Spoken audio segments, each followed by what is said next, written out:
سلام كبراتن كبرانن ازي برايم تقرنيا يو خمي صنيحكم اللهم نحزي زوادنا يوم معبالتات كتكاتلو نابس channel زي حدشتين تخونكم دما سبسكرايب بلايك شير እንዳገበርኩም سعوناታ نحزي زبلنا يوم مقدستي معبالتات አርስቶም كقدم حوحات ካብ ኢትዮጵያ ዝተረኸበ ናይ ትግራይ ዓወት ዘኹርዕን ድርብ ትርጉም ዘለዎን ይክትብል ገሊጻ እዚ ከምዚሉ ንሃሎ ድማ ኣብ ትግራይ ሓደ ዓቢ ስጉምቲ ተወሲዱሎም ዝርዝር ምዕባሎም ሒዝና ኣለና ካብ መቐለ ናብ ጎንደር ታሪካዊ ዑደት ተኻይዶም ሓደ ልዓልዋይ ልኡኽ ብሃንደበት ጎንደር ኣትሎም ዓንቀጽ 39 ኣብ መወዳእታ ዕለባት ረኺቦም ቅድሚ ሰሙናት ካብ ልዓለወ ሰበስልጣናት ብልጽግና ሊሒኹ ዝነበረ ሓበሬታ ቀዳማይ ሚኒስትር ኣብይ ኣሕመድ ብዕሊ ኣረጋጊጽዎ ብዝርዝር ሒዝና ኣለና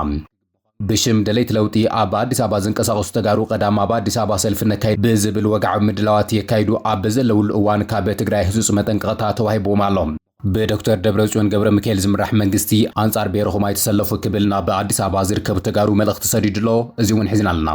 أب منجو جنرال صادقان الجنرال يوحنس منجاجن زلو حيال وتت ناب زل على بركي تشجاجرو سقوم تكسب موسار كبس حكم زخل تجلس الله بزعب عزيز جلس حبر تحزن لنا تمالي أب أتلانتا أمريكا استخايد صوت أفريقيا في السام وانج عالم تاب فيفا دقفات تركب الله زبل خصيص قرب الله أرجنتينا إنجليز بمسعارنا في السام محلافة كريم انتخون جناتي صوتا أب منجو خلتن هاجرات نسبحان 4 معلتا استخايد قذاف خناتن نموت شدش تميتي وتهدرات أرجنتينا زها خرخوين الله كزامو داتا مسانا صنيحكم كتكاتل بخبري عدمكم بشم دليت لوتي أب أديس أبا زنقساقس تجارو قدام أب أديس أبا سلف نكايد زبل وقع مدلوات يكايدو أب زلو الأوان كاب تجري حسوس متنقطع توهيبوم أب منجو مقلل أديس أبا نزلو شتاو بوليتيكا مسحة مرحت تجري نبا أزي حدا معرفة تسجاجرو أو زبها لزل الأوان لو محمد شيعة حمل 11 شو من تنام تمرت بجنرال صاركان جبرتن سين أي تجيتا جورا دازم مرة حدش بايتو سلام من لوت انتجراي المسأي قدام عسرت حدا حملة أب أديس أبا مسكلا دابايز سرحوا وحز على مسافح سلام أو سلفي كايد أب زد لو لزلو ساعات كاب مقلب بيروجودات كوميونيكيشن تجراي تساتفتنا تحبرتن كم ناي حقن تاريخن تحتاتنا تايتملطون زبل صنوع وقع متنقطايو ام حلاليف زلام بشم دليت لوطي ابا اديس ابا بلصقنا زدغفو زلو حالتات منكس فيدرال قديتو كواص علو بمبال اب تجراي سقوم تكجمر وقعو صاوعيت نبلصقنا يمحلالفيهم زلام قدم خلت اوارح ابا اديس ابا استمسرتن سمرت ولد تجراي عرنا تجراي تنساي سو عندر تازحا اوف بايتو سلام لوطن تجراي نمصاي قدام حمل 11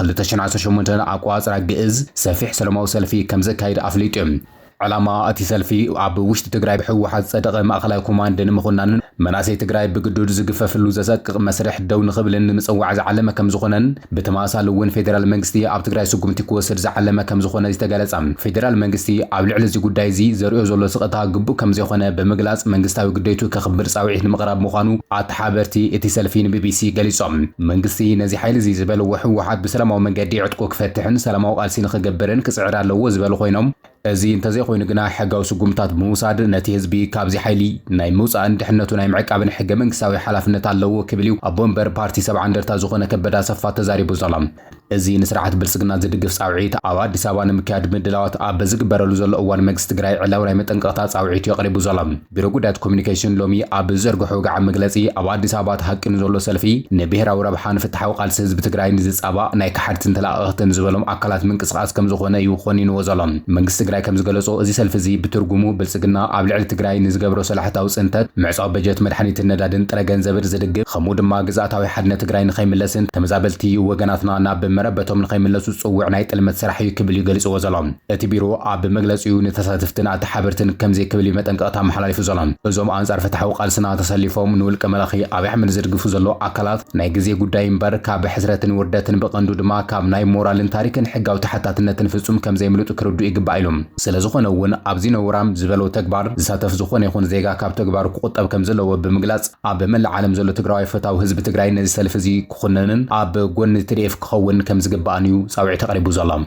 أزي خمزيلو نهلو أب منجو أب أديس أبا زركو تجارو جنرالات عبيرت مي تفتيرو لام جنرال صادقان جبرتن سي أب العلتهم يتعناقفون على وزبلهم أكلات سقومتي كوسر تحتي لام أب منجو جنرال صادقان جبرتن سي جنرال يوحنس جبر مسكال منجاجن زلو ناينو حوان مكحر نوتهم بشم دليت لوتي بزبل زنقساسو حالتات نقال سنا يتعناقف على كبلو بترغغامي طرعنات يقربو كم زلو تغليصوم أبومبر ودبعرنا أمرار حد لاي لوتي عندهم جبر سلاسي جنرال ساموراي يونسن يوحنس منجاجن قال سي دليت لوتي يتعناقف له كبل خصيصوم أب العلي جنرال ساموراي يونسن جنرال يوحنس جبر مسكال منجاجن خالوت مناسياتن أنصار علامات تسلفهم زبلهم أكلات سقومتي كوسر لهم زبل ምሕፀንታን ጀነራል ጻድቃን ገብረትንሳኤ ከም ዝቀረበ እዩ ዝተገለጸ ፍልፍላት ሓበሬታ ከም ዝገልጽዎ ጀነራል ዮሃንስ መንጋግ ጀነራል ጻድቃን ሰሜን እዝ ክውቃዕ ተሓብር ዝነበረ ዋና ተዋሳኢ እዩ ክብል ብወግዒ ዝኸሰሰ ኮይኑ ጀነራል ሳሞራ ዩኑስ ድማ ናይቶም ድሌት ለውጢ ምንቅስቃስ ዝቆም እናተባሃለ ክውቀስ እዩ ጸኒሖም እቶም ብሽም ድሌት ለውጢ ኣብ አዲስ አበባ ዝንቀሳቀሱ አካላት ነዚ ጥርዓን ናብ ጀነራል ጻድቃን ምሰብጽሑ ድማ ጀነራል ጻድቃን ነዚ ጥርዓን ተቀቢሉ ኣብ ዝሓፀረ እዋን ስጉምቲ ክወስድ ከም ዝኽእል እዩ ፍልፍላት ሓበሬታ ዝገልጹ ዘለዉ ሕወሓት ካብ ኢትዮጵያ ዝተረኸበ ናይ ትግራይ ዓወት ዘኹርዕን ድርብ ትርጉም ዘለዎን ክትብል ገሊጻ ምክትል ሕወሓት ትግራይ ካብ ኢትዮጵያ ተገሊላ ኣብ ዘላትሉ እዋን ዝተረኸበ ዓወት ድርብ ትርጉም ኣለዎ ክብል ተዛሪቦም ኣብ ዝሓለፈ ሰሙን ኣብ አዲስ አበባ ዝተኻየደ ጸወታ ጽዋዕ ፕሪምየር ሊግ ኢትዮጵያ ወልዋሎ ዩኒቨርሲቲ ዓዲግራት ንሲዳማ ቡና ብምስዓር ጽዋዕ መልዓላይ ዝከርዩ ኣመራርሓ ታጋንታ ሎሚ ናብ ትግራይ ዝኣተው ኮይኖም ድሙቕ ኣቃብላ ተገይሩሎም እዮም ምክትል ሕወሓት ኣማኑኤል ኣሰፋ ኣብቲ ናይ ሓባር መድረኽ ተረኺቡ ዘረባ ከስምዕ እንከለዎ ከምዚ ኢሎም ትግራይ ኩሉ ነገራት ተኸልኺላ ኣብ ዘላትሉ እዋን ጋንታ ወልዋሎ ድሙቕ ዓወት ብምርኻኽኩም ኾሪዕና ኢና እንኳዕ ደስ በለኩም እዚ ዓወት እዚ ብጣዕሚ ዘኹርዕን ድርብ ትርጉም ዘለዎን እዩ ክብል ተዛሪቦም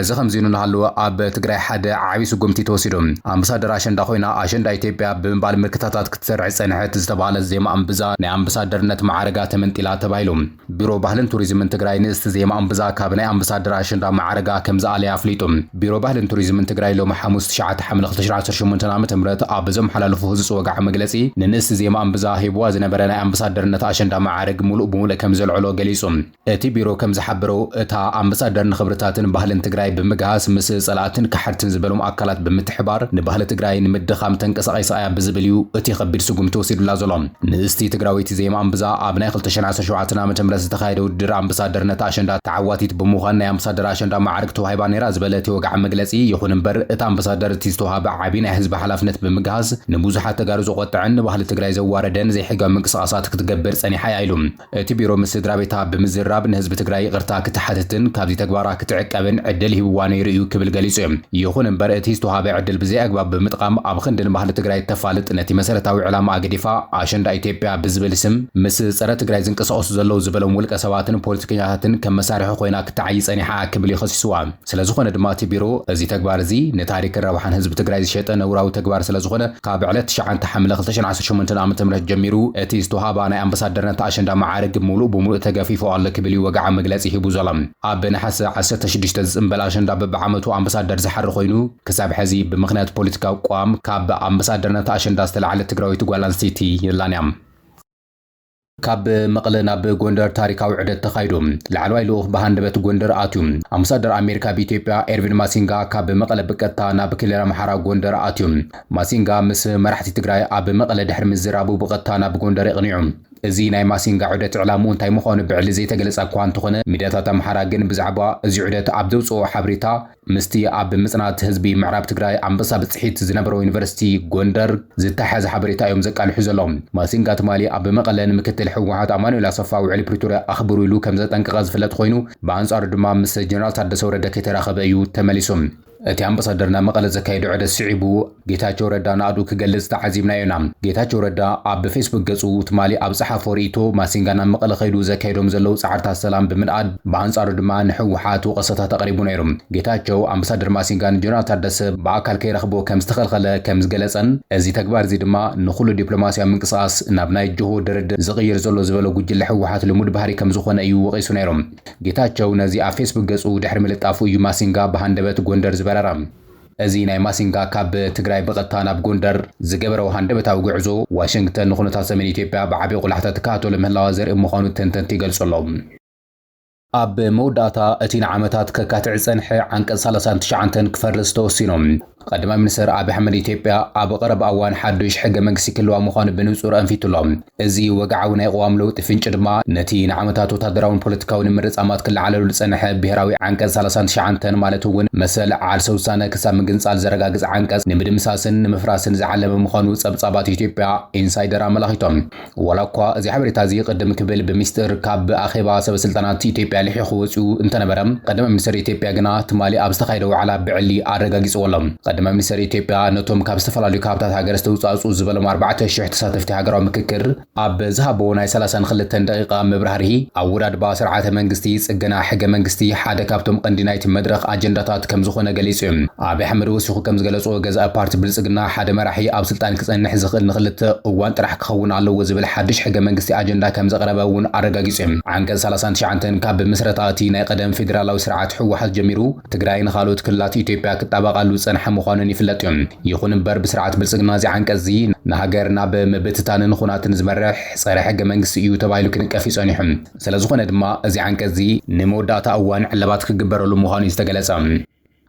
ትማሊ ኣብ ኣትላንታ ኣሜሪካ ዝተኻየደ ጸወታ ፍርቂ ፍጻመ ዋንጫ ዓለም እታ ብፊፋ ደገፋት ትረክባላ ብዝብል ኸሲ ዝቐርበላ ኣርጀንቲና ንእንግሊዝ ብምስዓር ናብ ፍጻመ ምሕላፋ ዝዝከር ኮይኑ እንተኾነ ግና እቲ ጸወታ ፖለቲካዊ ውጥእ ጣሊዑሉ ኣብ መንጎ ዓዲ እንግሊዝን ኣርጀንቲናን ዝተኻየደ ጸወታ ፍርቂ ፍጻመ ዋንጫ ዓለም ነቲ ናይ 74 መዓልታት ደማዊ ኩናት 1982 ክልቴን ዓድታት ዝዘኻኸር ምዕባለታት እዩ ተሰሚዑ ዘሎ ኣብ ኣትላንታ ብዓወት ኣርጀንቲና ዝተዛዘመ ፍርቂ ፍጻመ ዓለም ዋንጫ ካብ ስፖርታዊ ዓውዲ ወፂኡ ኣብ መንጎ ዓዲ እንግሊዝን ኣርጀንቲናን ከቢድ ፖለቲካ ምሰሓብ ኣልዒሉ ኣርጀንቲናውያን ኣብቲ ትማሊ ዝተኻየደ ጸወታ ፍርቂ ፍጻመ ዋንጫ ዓለም 2026 ንእንግሊዝ ድሕሪ ምስዓሮም ደሴታት ፎልክላንድ ናትና እዮም ዝብል ባነር ሒዞም ምቕራቦም ኣዘራራቢ ኮይኑ ዘሎ ነዚ ስዕቡ ድማ ኣርጀንቲና ብግድፈት ስነ ምግባር ክትቕጻዕ ትኽእለሉ ዕድልን ኣሎ እናተባሃለ እዩ ዘሎ ደሴታት ፎልክላንድ ኣብ ደቡባዊ ምዕራብ ውቅያኖስ ኣትላንቲክ ዝርከቡ ኮይኖም ብዓባይ ብሪጣንያ ዝመሓደሩን ሕዚ እውን እንተኾነ ብሪጣንያን ኣርጀንቲናን ብልኣላውነት ዝካትዑሎም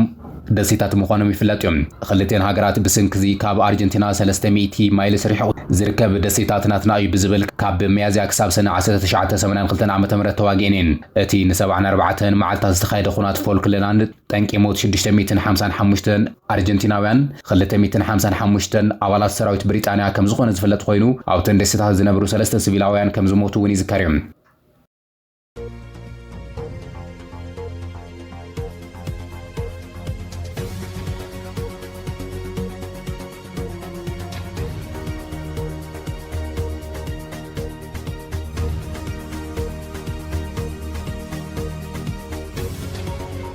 ክብራንን ሎም ዕለት ዘዋድና መገደሲ ምዕባለታት ነዚኦም መስል ነይሮም ሓቢርኩም ስለጸናዕኹም ኣዜና ነመስግን ቻናልና ሰብስክራይብ እንዳገበርኩም ክትከታተሉ ንዕድም